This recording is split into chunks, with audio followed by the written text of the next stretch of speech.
Ijtimoiy tarmoqlarda pensionerlar mol-mulki va yer solig'idan ozod qilingani haqida xabarlar tarqaldi. Ushbu ma'lumotlar qanchalik asosli?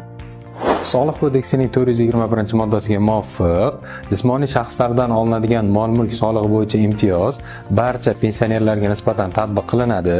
Faqatgina buning yagona sharti shuki, pensionerlar o'zlarining mulkida bo'lgan turar joy obyektlariga nisbatan va faqatgina 60 kvadrat metr doirasidagina mazkur imtiyozdan foydalanish huquqiga ega bo'ladilar.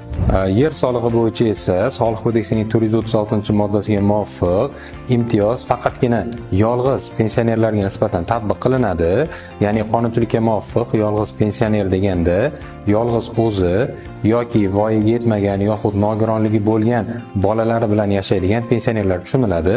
Endi esa mazkur imtiyozdan qanday foydalaniladi degan savolga javob beradigan bo'lsak, mazkur soliq imtiyozlaridan foydalanish uchun pensionerlar o'zlarining pensiya guvohnomalarini yoki byudjetdan tashqari pensiya jamg'armasi tomonidan beriladigan ma'lumotnomani, shuningdek, fuqarolarning o'zini o'zi boshqarish organi, ya'ni mahalla fuqarolar yig'ini tomonidan beriladigan ma'lumotnomani soliq organiga taqdim etish kifoya qiladi.